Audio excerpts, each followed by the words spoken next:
Hey friends, my name is Alan Lee with Honestly Handyman Services, and today I wanted to talk about finding your ideal customer.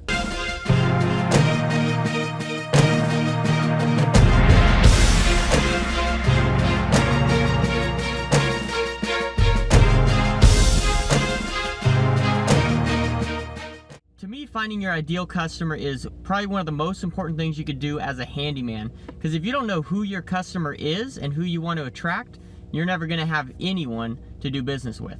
So for me personally, the way that I found out who my ideal customer is basically through trial and error. When I first started out my business, I really went for anyone and everyone. Every single customer that called me, every single customer I could find, I went for them. Because I was deathly afraid of not having enough customers. And maybe you are exactly like that as well. Being afraid of not having enough customers, it's definitely a fine and an acceptable feeling when you first start out your handyman business, because it's definitely a very scary thing, and it's something that, you know, going into it, coming from maybe a place of employment to a place of being self-employed, is definitely scary, and the thought of not having enough customers definitely rings true in that regard. But for me, so I learned very quickly that, and it's so awesome that not every customer has to be your customer. And knowing that and living into that is so empowering and so great as a small business owner. So for me, like I said, I went for anyone and everyone that I could find. And I came up with some crazy customers, some great customers on one side, but some crazy customers on the other side. I mean, there are a lot of customers out there that they want to run you. They want to tell you exactly what they want to pay, when they want the job done, how quickly they want it done, and in the manner that they want it done.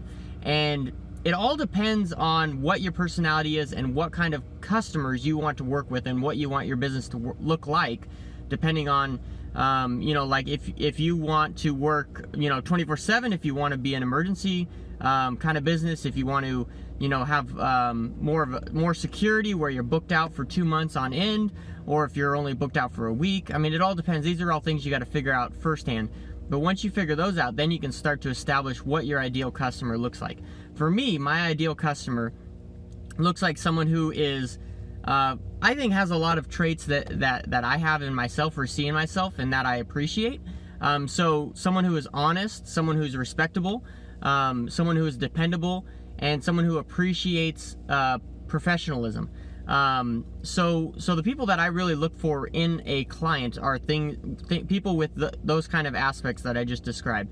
So for me, I'm constantly booked out, at least 3 weeks in advance, sometimes 2 months in advance. And I was actually just talking to a customer of mine the other day, and this is the second time I've done work for them. I did work for them the first time, and I was booked out for about a month. And then the second time they needed me to do work, I was booked out for about a month and a half.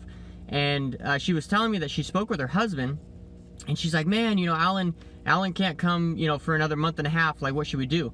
And he's like, well, that means he is super great. That means he knows what he's doing, which is awesome. Hearing from a client coming to me is because that's definitely what I want people to believe about me.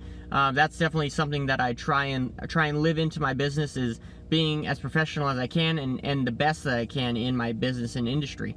And I feel like customers that I've talked to in the majority say that me being booked out for a long time just shows and proves that I am good at what I do and I'm professional with that. So it's not always going to be the case. There are some customers that are like, oh, I don't even want to mess with you because you're booked out for so long. And that's completely fine, because that's not my ideal customer. My ideal customer is someone who, like I said, respects and honors and understands professionalism. So people who want it done now, or even that want it done yesterday for this amount of money and they want it done at this specific time, they're not my ideal customers, because I don't feel like they respect what I have to bring to the table. I'm offering my complete honesty and respect of them, and I ask that they would do the same for me. So I really appreciate customers that are willing to wait for me, because they know that I have something to bring to the table for them. And I'm honest with them. I tell them, straight up, like when there's a job that I don't know much about, I tell them straight up. I say, hey, I'm not the most confident in this area, of expertise. This definitely is not my area of expertise, so I would recommend you talk to this guy. You know, I refer people all the time to other people when there's jobs that I don't know much about, or I don't have much experience on, or I think that there's other people that are better at it for. One great example of that is painting. I used to do painting. I have come to grips lately that painting is just not my deal. I don't like it. I feel like I'm not very good at it. And I feel like there's other people that are much better at it, have the better tooling for it, have the better tenacity for it, and things like that. For me, I don't know, it's just not my cup of tea. So, and I tell people that straight up, you know, say, hey, you know, I don't feel like I am the best at painting, and I don't necessarily enjoy it, so I don't necessarily want to do it. And it's cool when you get a little bit more confidence with your customers and things like that. You can start telling them these things and being straight up with them. And I don't mean to be cocky in saying that. I mean, I understand that I'm not the best at painting, and that's something that I need to work on. But I also don't enjoy it. So being a business owner, you have to weigh the pros and cons and realize what you want to do with your time, and do that to the best of your ability.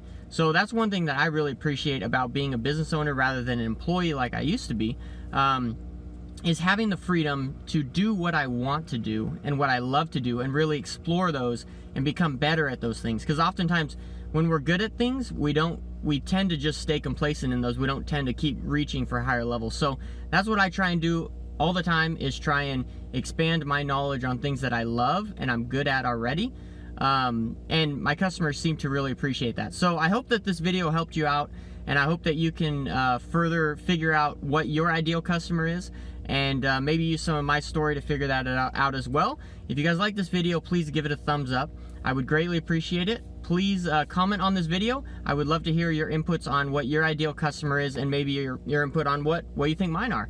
And please subscribe to this channel, as that would be greatly appreciated. And I love talking with you guys more. So please, again, leave me a comment in the comment section below. Look forward to your guys' feedback. Thank you all so much, and I hope you guys have a fantastic day.